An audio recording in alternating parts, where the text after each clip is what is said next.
tayo'y mayroong pagkakaiba. Sa tingin pa lang ay makikita na iba't ibang kagustuhan, ngunit isang patutunguhan.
Nakaraan sa Jupiter Big Brother Edition! Nagkaroon ng mga alitan at hindi pagkakaunawaan pero naayos din naman. Ngayong day 2, sino ang mabibigyan ng special task para alamin ang mga saloobin ng J-mates sa kanilang mga nararamdaman sa bawat isa.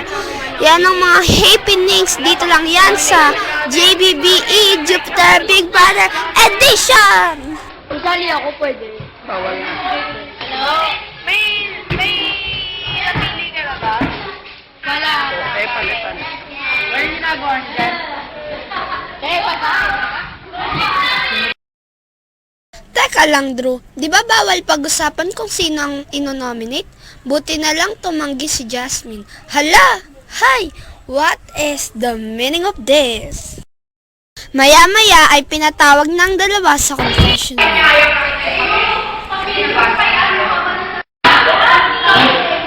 Marge, Drew, pumasok kayo sa confession room. Marge, Drew, pumasok kayo sa confession room. Marge, Drew. Anong masasabi niyo sa mga J-mates? Ano po kuya? Anong masasabi niyo sa mga J-mates? Okay naman po. Nagkakasama naman lang po natin. Magagawan ko kayo ng isang special task. Basahin niyo ang task letter. Diyan sa may tabi mo. Lakasan mo. Drew, niloloko mo ba si Kuya? Halaka, Chos.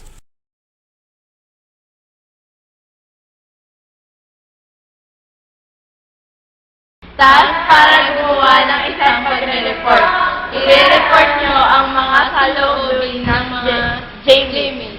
Gagawin nyo ito sa interview report. Ang deadline nito ay sa pagkatapos ng nomination day. Yan ang inyong magiging special task. Ano ang magiging pamagat nito? Jupiter! Ha! Halaka, ano daw? Chusera, what is the meaning of this? Kapag mahalata ng kahit sinong J-mates ang kanilang task ay isa sa kanilang magpapaalam pero kung magagawa nila ay meron Bakit silang mo naisip weekly yan? budget!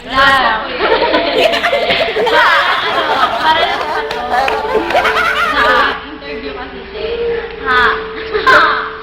Parang hot issue ba? Hindi. Parang ganon. Parang itatanong. Kailangan hindi kayo mahalata sa task na ito. Pag mahalata ito ng kasino, isa sa inyo ay matatanggal. Hindi, parang kunyari Kaya niya bang gawin ito? Kaya ha. Mari na kayo lumabas.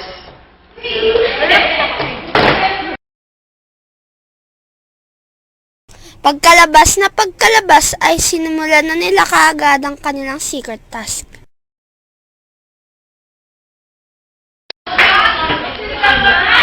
Alam niyo, hindi kayo ganyang close friends.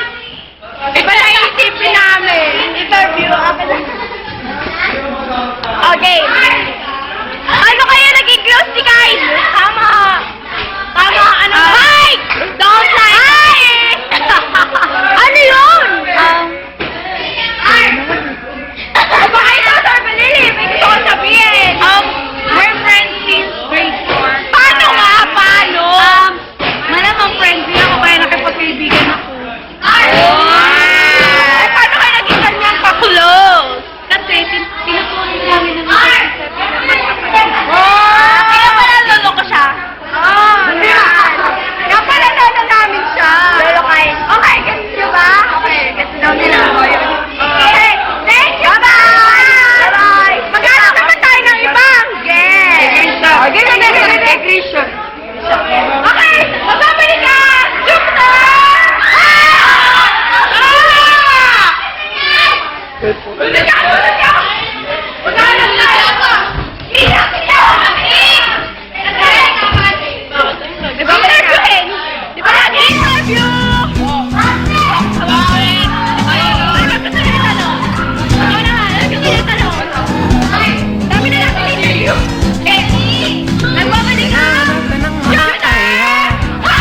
Sadyang wala kang magawa, nagsasayang ng bawat oras sa wala.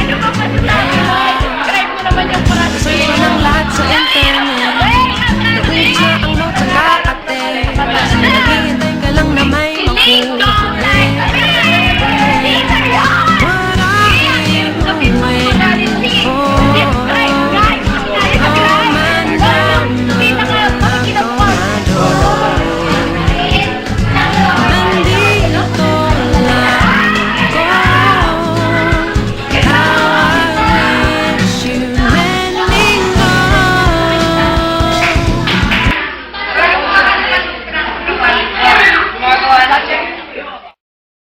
Pero si Troy ay nakuha na lang mag-aral at nakisama ang dalawa. What's the meaning of this, Chos? Sino ba yung libro? Ikaw, Troy, may libro. Wala nga ako niya na tayo. Kasi hindi ako na. Meron pala akong libro. Hay nako, Troy. Andyan lang pala sa bag mo.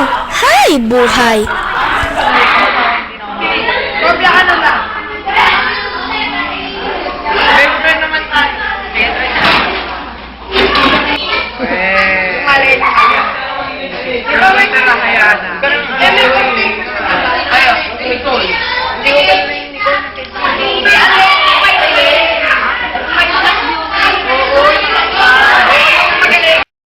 Hay, kayong tatlo talaga. Puro na lang pag-ibig. Nakakabobo na ha. Hay, what is the meaning of this?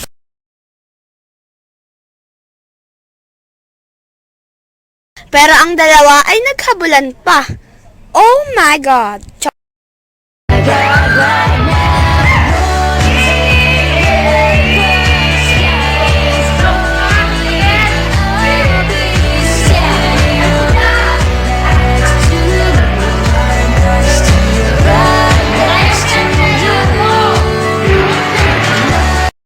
Hay nako, Pao and Jessa. Tama na nga ang habulan. Tama na. Sakit na. Ang dapat abangan sa February 3, Biyernes. Abangan ang kauna-unahang nomination day ng mga J-Mix. Sinong apat na malalagay sa panganib pagsapit ng Lunes? Dalawa na sa kanila ang magpapaalam. Kaya tumutok ka lang at mag-subscribe sa www.facebook.com/jupiterofficialpage at www.youtube.com/dialogs. At ako nga pala si Paulina Del Balanova, ang inyong voice over. Yan ang mga happenings dito lang yan sa JBB Jupiter Big Brother Edition!